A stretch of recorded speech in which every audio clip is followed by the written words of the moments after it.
Hi everyone, welcome to Kushmanda IAS SCS Academy. We will discuss today some most important questions. तो चलिए start करते हैं. Hello everyone.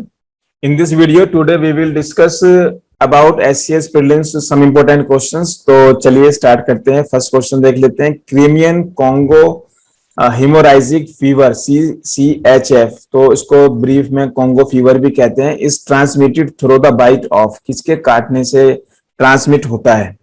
तो चार option है आपके. एनाफिलिस मॉस्किटो और हाइलोमा टिक, एडिस इजिप्टी मॉस्किटो और नन ऑफ द अबव. तो वैसे तो ये वायरस से होता है, आपको ये पता ही होगा, ठीक है, लेकिन उसका कैरियर कौन है, ट्रांसमिट कौन करता है. जैसे कि मलेरिया पर क्वेश्चंस कई बार पूछे जाते हैं, उसी तरीके का ये भी एक सवाल है. तो इस पर जो जवाब क्या हो सकता है मैं आपको साथ साथ यहाँ पर बताता हुआ चलूंगा. तो ये आपका हाइलोमा टिक इसका नाम है, तो इसको लर्न कर लीजिए, इंपॉर्टेंट है इस बार आपके एग्जाम के लिए.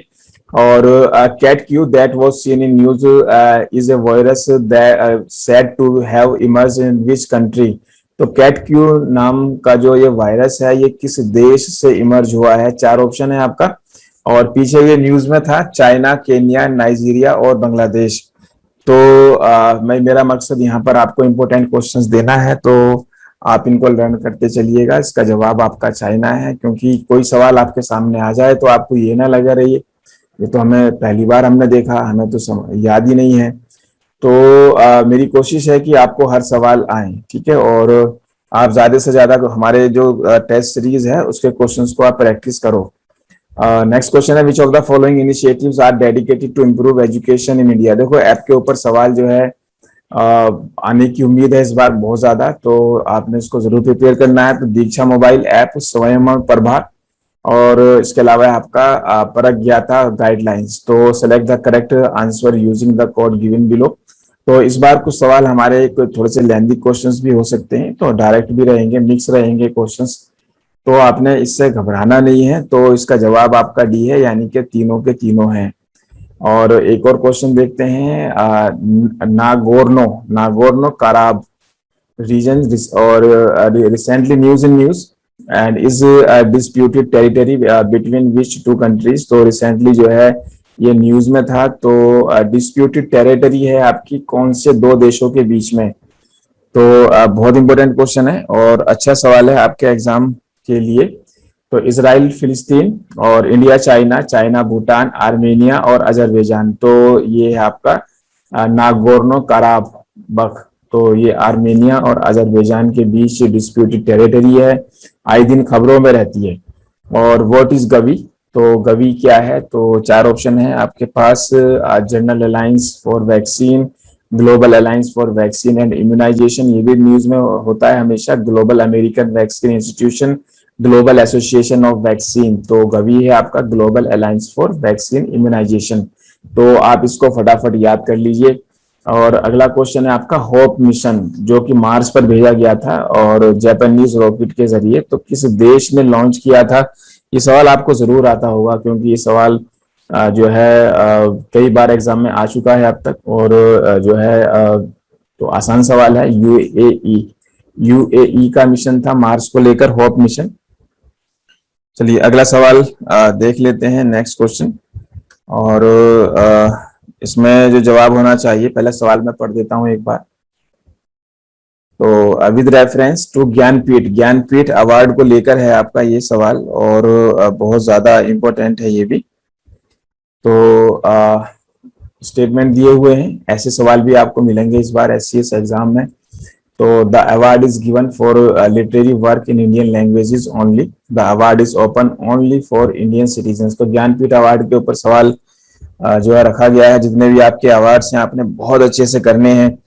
तो जो पहला वाला जो है ये ओनली यहाँ पर हमें नजर आ रहा है कि इंडियन लैंग्वेजेस में के लिए दिया जाता है, ये आपका गलत है, और इसमें हमने करेक्ट स्टेटमेंट बताना है. तो दूसरा ठीक है, तो इसका मतलब ये है कि इसका बी जवाब होगा. तो ज्ञानपीठ अवार्ड हैं या आपकी कुछ नेशनल अकेडमीज वगैरह हैं, उन सब पर सवाल पूछा जा सकता है. चलिए अगला क्वेश्चन देखते हैं. रिसेंटली इन न्यूज, तो ये था आपका धर्म guardian annual joint military exercise है. कौन से दो देश हैं जिनके बीच की आपकी एक्सरसाइज है. तो चार ऑप्शन है, इंडिया म्यांमार, इंडिया जापान और India south Korea, India and Bangladesh. तो ये तो आपका धर्मा गार्जियन, तो इम्पोर्टेंट है ये भी, मैं इसका जवाब बता रहा हूँ आपको, इंडिया और Japan.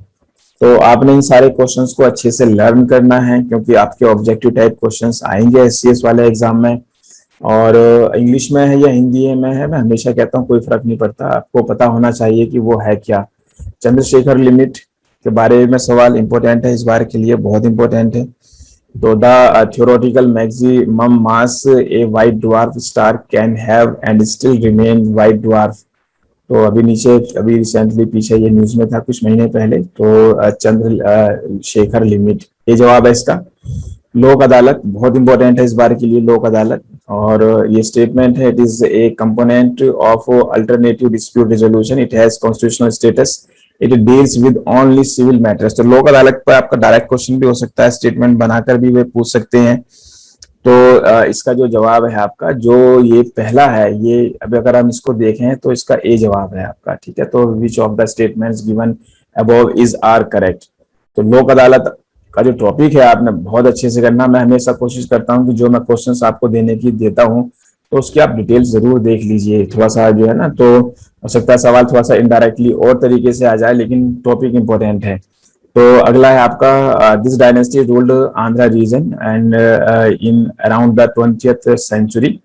Ganpati Deva, Rudrama Devi were few important rulers belonging to the dynasty. The famous Ramappa temple was built during their reign. Recently, Niti Aayog has recognized water management mission of Telangana government named after this dynasty. Identify dynasty being referred in the above paragraph. एक paragraph दिया गया, इस तरीके के सवाल भी आपको मिल सकते हैं जिसमें कहानी सी बता दी गई है, पूछा जाए कि ये कौन सी डायनेस्टी से था या किसके बारे में बात हो रही है। तो ये आपका काकातीय डायनेस्टी की, रुद्रम्मा देवी बहुत फेमस है काकातीय डायनेस्टी से। तो इंपॉर्टेंट है, which of the following reports are published by World Bank. तो वर्ल्ड बैंक की रिपोर्ट्स पर सवाल हमेशा आने की उम्मीद होती है। तो global economic prospects, ease of doing business, global risk report, तो ये 4-5 रिपोर्ट्स के नाम दिए हुए हैं। World development report, human capital index, तो 5 रिपोर्ट्स के नाम इसमें दे रखे हैं। तो इसमें जो है आपका ऊपर वाली नहीं है, बाकी 2, 3, 4, 5 होनी चाहिए। तो ईज ऑफ डूइंग बिजनेस है, ये सब है। तो इसका जवाब, और सॉरी 1, 2, 3, मतलब इसमें तीसरी नहीं है, तो थर्ड वाली नहीं है, बाकी सब है इसके अंदर। तो ये नहीं है, बाकी ये है, ये है 1, 2 और 4, 5, ठीक है, ये और ये। चलिए, तो इसका जवाब यानी कि बी होना चाहिए, ठीक है, बी होना चाहिए। तो इसमें आपका 3 मिस है, उसकी जरूर वो उसका वर्ल्ड बैंक पब्लिश नहीं करता है। Kushmanda IAS SCS Academy for success।